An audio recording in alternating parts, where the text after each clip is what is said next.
What's up, guys? Today to Speed Hall TV. And first, I was wrong. Now, like and subscribe to the channel. Time to get into it.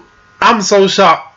I was wrong. I called the sweep in the Celtics versus the Cavs series, but they came out today and something was different. No Isaiah Thomas. I said it was over. The only way they came back, if Al Horford came in and made some shots, he kind of did, especially two down the stretch, a three-pointer and a post-up, getting into the basket and being able to make, a post-move score. And crazy enough, LeBron James had like 8 straight games of 30 straight points, and then he comes out this game and was 4 for 13 and ends up with 11 points, 6 assists, and 6 rebounds, and he played 45 minutes, and he only had 11, 6, and 6. An average player comes in with 11, 6, and 6, and you're like, okay, he did enough, he chipped in. But for LeBron, it's like, really? On 45 minutes, 11 shots, 4 for 13 from the field? It was not enough. It was not enough. And what he puts up 30, we're not even talking about this. It's the usual game, and the Cavs going to win. But today it was different. Something was off about LeBron. Something was different about the Cavs also. The thing about the Cavs was when they were beating the Celtics in the first 2 games, they were trapping Isaiah. They were holding Isaiah. They were double teaming Isaiah and all those other things. And they kind of took away from the game and what the Celtics wanted to do. So with Isaiah being hurt, they had to find out another scheme, and Brad Stevens had to find out something else to do. And now it was collective effort. And the person in the same person you seen on my thumbnail, Marcus Smart, came out to play. He knocked down 6 or 7 threes, I want to say, and was very effective. And he came out with a lot of injury, got some boards and everything else. He ended up with 27 points, 7 assists, and 5 boards. So he came out the ball and he was there everything, and he filled in every spot that needed to be filled. If they needed somebody to pass the ball, he was the one passing the ball. If they needed somebody to rebound, he was the one getting the boards and came down there knocking down some trays. He was there to fight. When everybody else shots went fall, he came there to fight. Come back, Avery Bradley makes the game winning shot, which I didn't even get to yet, and he ended up with being 0.1 second on the clock. Great screen by Al Horford. They give it to Smart. Smart brings it over to the right side, the right wing, gives it screen Horford on the top. Next thing you know, it's just a shot. He hit every part of the rim, and they brought the lug of the Irish with them, but they made the shot. They won the game, shockingly enough. So I'm utterly shocked, and I'd say the only reason why they won because LeBron. Everything else was just pretty much clicking. They came out the first quarter, and Love hit 7 threes. He hit 7 threes to come out the gate, and it looked like it was going to be the same thing all over again.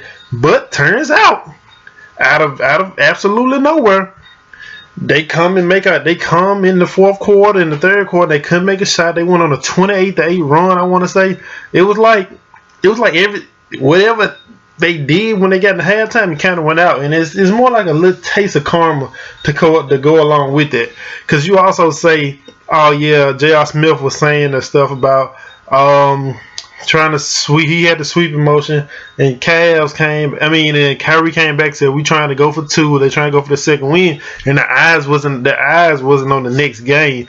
Like the way I see the Warriors playing, the Warriors like, we're not gonna take the Spurs lightly, so let's keep it on. But the Cavs more like, oh, we got this in the bag. We gonna go ahead and wrap this up. We're gonna sweep it. We're gonna do what we got to do. Two different things. What I see. So that was something to keep thinking about. Kevin O'Leary came in for 23 minutes. He had 15 points, so he ended up doing a very good job. Crowder comes in with 11 boards. He was always around the rebounds when I seen him, but he had 14 points to go along with it. And Bradley played 42 minutes. Smart played 41 minutes. Crowder played 40 minutes. It was pretty much a collective effort from them in that fact. And Love comes out with 28 and 10, but he had 22 of them in the first quarter, so he only scored 6 points from the second to the fourth, which is not gonna cut it.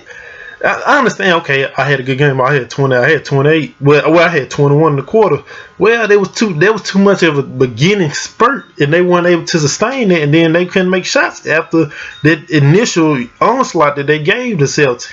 And Kyrie comes back out with his 29, but he wasn't hitting one, and I know he took a long three with like a minute left on the clock, which I really don't agree with. Feel like he should have got to the rack because he ended up making the game tying shot when he got to the rack, and that's when Kyrie the best. I feel like he's the layup king, so for anything he's the layup king, and that's just the way I feel about it. He should have got to the rack first. But this the way Tristan Thompson comes out. He had 18. He did good from the free throw line for the most part, and 13 rebounds also. They helped the team out pretty much a lot. He got a lot of those extra positions in there that they really needed. It's pretty much it. J.R. Smith, 13 points, 8 rebounds, and out of all them, LeBron was the lowest scorer out of the starting five. Out of the starting five, LeBron was the lowest scorer. He played the most minutes. And he wasn't the lead assist man. That was Kyrie with 7. And he wasn't the lead rebound. LeBron wasn't. He didn't have it. Not that I'm putting it on him, because I know he will come back. So there's no need of me degrading him or talking about him or bringing up, oh, well, he's not doing this. His fault. He's going to come back. But pretty much if he would have gave a little bit more, they were going to be able to win. So what I say, I'm going with 4-1. I don't think they get another one. Games like this, they had to hit a shot at the end of the buzzer. Things had to go their way. Jerebko had to hit his 3 for when they had the 2-for-1 situation, and I don't see them winning another one. But if they come out with that same energy, Smart keeps coming aggressively, anything is actually possible. So I'm Daddy. This is Speed Hall TV. Don't forget to like, comment, subscribe, tell me what you've seen about the video. But if LeBron brings more, they would have an actual chance. Well, they would have won. LeBron gets 30, they win. LeBron's give less than 30, well, less than 15, they lose. It's just pretty much the centerfield it's the simple fact of that. And Smart comes to play. Al Horford got to play. It was amazing. I like this game very much more. Shout out to Jerebko for making his shot. Then shout out to Avery Bradley and Brad Stevens and all those guys for figuring out a way to beat a team that nobody said they could beat, including myself. So back to the beginning of the video. I'm wrong, but I didn't talk out of here y'all a little way too long. My name is Daddy. I'm Speed Hall TV. Don't forget to like, comment, subscribe. We will have more videos coming for you. One day I'm going to be the biggest sports talk show on YouTube.